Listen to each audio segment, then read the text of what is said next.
All right. Well, thank you, everyone. We're back here with my good friend Julie. Julie, why don't you just share a little bit more about your background and just introduce yourself to the folks? Yeah, sure thing. I am Julie with a G. I had the pleasure of working with Damin in the past, but I am located in LA and I kind of started my tech life, I guess, back during COVID. So as soon as COVID hit, I think March 2020, or I might be wrong now because we're so past it, but I actually graduated that year in May. So kind of maneuvering through the unknown of graduating and moving and taking a step into the world of business. I felt really lost. And luckily, I got into tech because of my connections and my friends and family, and now fiance Guido. And just kind of taking a chance to help me and mentor me through to get into tech. I ended up getting into tech, worked at a more B2C company, did a lot more on like the inbound side of things as an SDR, low level, and realized that the topic I was talking about, which was end of life, was a little too deep for me. I wanted to kind of disconnect, too emotional of a person. Pivoted to more software sales, got to work with you, Damin, which was great, and just learned so much more to the industry and just what it is. Started from scratch, learning how to outbound, and now I am again an SDR at a new company that does stuff with restaurant technology, which is really interesting because I can see both sides of the business. I am the client at the restaurant, but I can also see the selling side or the business side of it, of you need this technology to improve that experience for your customers at the end goal, which feels really awesome. But I will say it's been a journey just to get here. Uh-huh. Helpful. Thank you. Yeah, of course. Mm. Some of the words I heard were unknown, the Hmm. lost, and starting from scratch. Hmm. Um, it's been a crazy 3 years, I'd imagine. Uh, Yeah. what's been your guiding light, or has there been a guiding light? I mean, when you're unknown, being lost, and starting from scratch, it seems like you've had to do that multiple times in the last 3 years. Like, what's been your guiding light there? Yeah. Literally those three words can't be more like real. Even like today, there's always this like ambiguity of like, will I be laid off because it's happened, or because of where we're at, or feeling lost because you're at a new company. You just really don't know what's going on because you're new and you have to give yourself grace. So all those three words really land heavy. But I think what kept me pulling through is something that's a big value to me, and it's my my humans, my people, my family, my friends, and how can I keep showing up to be in this so-called world? You need money, sadly, and how can I show up and pay my rent? Just as like real as that. How can I have health insurance to be a healthy person to keep moving through this life? Um, so when work would get hard, I think that's what kept me going. Like, okay, I need to keep showing up for my family. I gotta keep showing up for myself, because that's the hardest part sometimes, is just showing up. Mhm. And the rest you just kind of maneuver through and try your best. But yes, I'm still working through that. But I always try to find that core of like, what do I need to do to just take one more step? Whether that's just showing up to work, whether that's finding a new job or putting myself out there. What can I do to help my people out, help myself out, to just keep living? Because that's what we're here to do, right? Like, Yeah. Before we transition, I'm curious about that term showing up. yeah. For those who may not know what it means and or you're using it, what does it mean to show up to you, and how has that concept evolved over the last 3 years? Yeah, I think it's evolved a bunch. Within those 3 years, I decided to also explore a little bit of more of who I am in this in life. I decided to do a 200-hour yoga certificate course. For those of you that know yoga, just my 200-hour vinyasa entry level yoga practice. It's 200 hours of yoga. I did it within 3 months. And you learn a bunch. You learn the philosophy the practice, the asana part, all the things that come with yoga. And it's supposed to be like this opening door. And that was a big word that we use. Like, how do you show up? Right? You have the choice how to show up. The good, the bad, the ugly. You have the choice. And in the perspective of yoga practices, you show up onto your mat every day. Whether you stand there, you lie there, you do everything you can. Every day on your mat's a different day, a different experience, a different articulation of the body that happens. But at the end of the day, you show up, and that's, like I said, it could be the hardest part, but you're doing it. And I think you have to find grace and patience through the journey.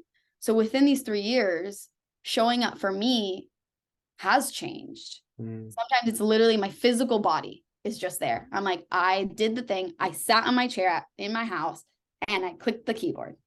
Some other days it's more emotional where I'm like, I need to show up. I need to put my best positive energy forward because I'm having a hard time doing anything else. So if I put good energy out, hoping the karma comes back and there's just good energy and the day progresses. So it really does change. So many aspects come into play depending on your life, your work, like all these things become part of it. But at the core, showing up can be anything that you want it to be. But for me, it ebb and flows. Yeah. Hope that answers.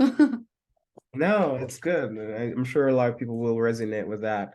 Well, with that, I'm curious. You're talking about showing up and the changes. Like, is there anything that's top of mind about the growth that you've gone through in the last year that you want to share with the folks? Anything that you've overcome that you're particularly proud about? Yeah.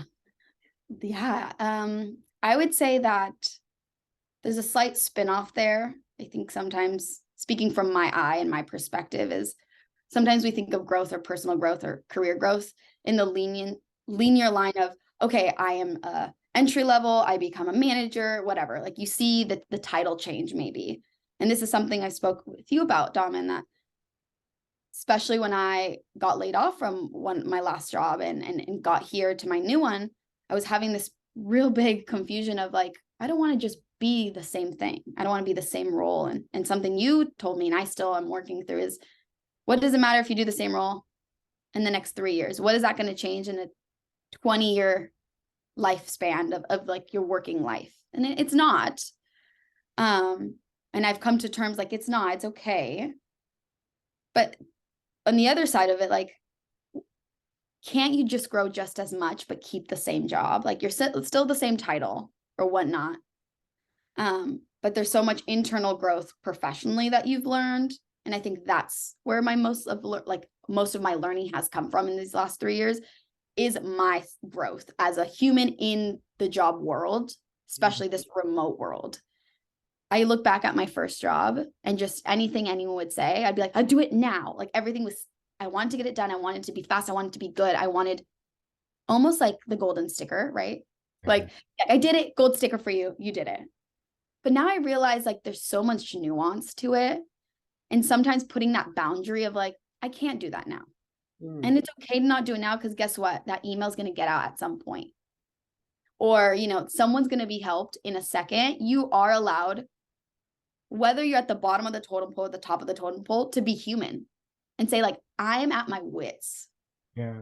I'm capped out. I need 10 minutes. I will get back to you, rather than feeling that fear of like, because you're at the bottom or because you're new or wherever you are, to be like, I have to do all the things now because someone asked for it. But guess what? There's maybe other priorities you're working with or external situations that are showing up. So for me, I think I've grown in that perspective. My personal growth, especially with yoga and being laid off and the market of jobs and just all the things that are happening, have helped me maybe be more confident or be more okay with saying like, hey, I'm not okay right now, or hey, I can't do this right now. I hear you. I see your message. I will get back to you. And I hope that's okay. And let it just resonate with me. And I'm like, it's going to be okay. So I think that's my proudest like achievement within these 3 years in the job spectrum, jumping each year to another job because of like circumstances and being malleable and just being like, okay, I got to learn this product. I got to be gracious. I got to be kind with myself. I'm not going to learn it tomorrow. And I have to be okay with that. How do I get there? Because the human I am is like, absolutely not, Julie. You need to know it's stat now. And I'm like, shh, it's okay. Uh, I'm hearing two words. One of them you mentioned earlier was grace. Oh Grace. God. And the other one you just mentioned was boundaries, right? Like this idea of boundaries. And Boundaries. it sounds like when we first start working, it's very fearful to share boundaries with folks. Yeah. Um, what advice would you give someone who is in that position right now of saying, I don't know if I am able to like share my boundaries with folks um as you're starting out, because it sounds like it based on you, it's something you learn as time goes on. But if you Right. go back 3 years ago, what would you tell yourself and how would they go about implementing that? Yeah, I think that's a tough question. Just because it also has to do with, I think, the energy or the community or the team you're on. I feel like if there's a leader or an individual that just doesn't let you be you, it's really hard to show up as yourself Mm, and then really dig deep and say, I can't do that. Or whatever the situation may be, if you don't feel comfortable. Um, Especially when you're so new and you're learning all the things and you already feel like an outsider. mm, But I would probably tell myself to like be a little bit more confident and not be afraid of pushback. If I were to tell maybe my first boss, like, hey, I can't do that. And initially, I think that person would be like, yeah, you can. And how, if I was confident enough to just be like, yes, I can, I just need 10 minutes and be okay with like, yeah, there might be a little friction. Like, that doesn't mean I'm a bad employee. That doesn't mean they're a bad manager. It just means like, we're different people. We have different perspectives of how things need to be done. How can we communicate? Um, I don't know if that fully answers your question because I think I was a different person 3 years ago. yeah, Because as beings, we change so much daily. We love something now, and then 2 days later, I'm like, I didn't like that. yeah. So, I guess the one thing hearing you say that comes to mind, yeah, um, you mentioned outsider, and I'm always curious about which part of our background that enables us to not have great boundaries. Is it something that we were taught growing up? I Is think it so. part of being underrepresented in certain areas of our lives? Um, and are there other areas in our lives that we feel very comfortable establishing boundaries? And so it's like, when we say boundaries, is it just boundaries overall? Like, are we just really bad at implementing boundaries in every areas of our lives, or are there areas of our lives where we do better at it than some? Yeah, I do agree. I think that part of it is maybe cultural or like an upbringing. Because that's something I've always had to work with and deal with. And there's certain aspects, like I said, this perfectionist side of me, or the side that I'm like, I need to get it done now because it's now. But who's telling me it's now? Me. Mm, I set that expectation for myself, maybe. There is no external human unless situation, but that's really telling me like it's now or never. But I think that's upbringing because that was part of like how I was raised. It's like you were told something, you needed to it now. I should not ask you one more time. I shouldn't even have to question it. It should have gotten done. mm, Right. Um, and maybe that side of being underrepresented because there is certain, I think, spaces in the world where some people move differently. And I don't want to say it comes specifically like from a culture or a gender or whatnot, but there is certain spaces in corporate America where some folks move a little bit more gracefully than others or have access or community quicker. mm-hmm, And mm-hmm, I think that can play something, whether it's the subconscious mind doing that, and that's the narrative you start feeding yourself, like, oh, I can't just talk right now because I'm X. yeah, And you isolate yourself. Um, so I don't know, but I feel like it does play a part. yeah. In the sense, hearing you saying that, I'm thinking about the idea of imposter syndrome. So if you don't Oh, yeah. believe that you belong in this place, you have to do things so much more. You have to be quicker. You have to be better. Mhm. because you don't believe that just your existence of who you are is enough to have and hold the job. Yeah. That's almost like the it's so far back that sometimes you got to do the work to like uncover it and bring it forward. Like that's Yeah, why I do my yoga. I gotta show up and do some digging. Does it suck? Yeah, but I kind of gotta embrace the suck sometimes. Like, yeah, so I don't know if initially I showed up and was like imposter syndrome, here I am, but I do think there is a sense of it for sure. yeah. Well, I want to pause there because I think Totally. we can go on very much longer and we might have to have a version two to this. But thank you for coming on. I think this will spark lots of great conversation. Anything you want to leave to people and where people can connect with you? Yeah, sure. You can always find me on LinkedIn, Giuliana with a G. I know it's a little snazzy. Bermudez. Always happy to connect and chat.